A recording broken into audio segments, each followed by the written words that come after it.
last week, I found myself crying over what seemed to be nothing. But in all reality, I was crying because I was extremely stressed.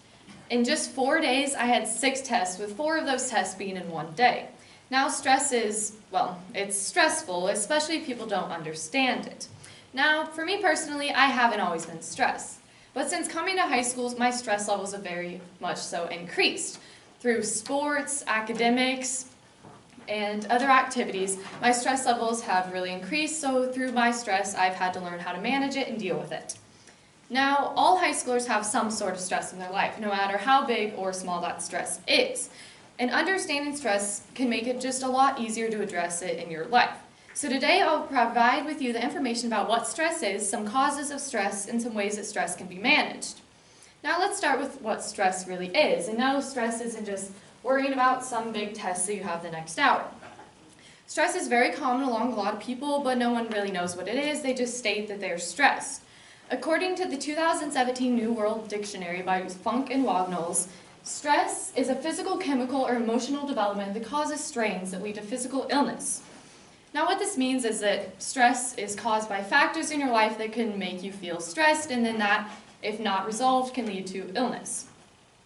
So some of the causes of these strains in your life could be academics, goals you might be setting, or something more personal like the death of a loved one.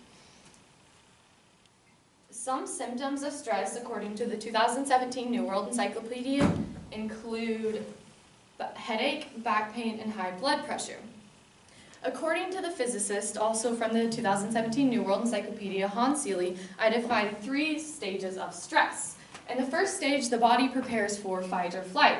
By doing this, the body will increase its heart rate, dilate the pupils, and it will also slow the digestive system.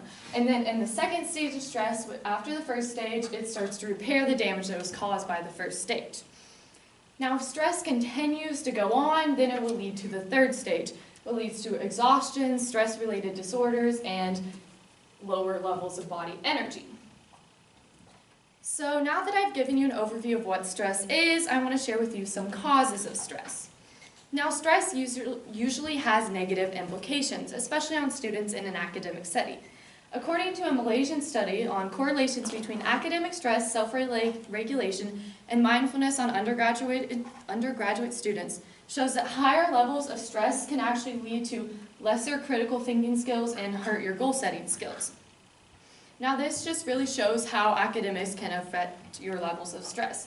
So the result of all this academic pressure on you will hurt your critical thinking skills, which then in turn could hurt your school performance even more. Stress can also make you more stressed about a goal that you have right now that may not be as important, therefore causing you to not think about goals that are long-term, so it'll hurt your goal setting overall. Scientifically, stress can get a little more complicated. According to the New World Dictionary, encyclopedia, it's an evolutionary process of fight or flight. So in this process, when you have a stress factor, it will cause you to increase your heart rate as a way to cope with stress. But if this fight or flight instinct isn't used, then the body has that overactive energy and pressure on it still. And therefore, if it's not released, you're just more stressed because you have that energy. So an example of this would be in a school setting. If you're worried about a test you have the next day or something like that, then you're going to be the test you have the next hour, then you're going to be sitting in your seat in the school setting and worrying about that test.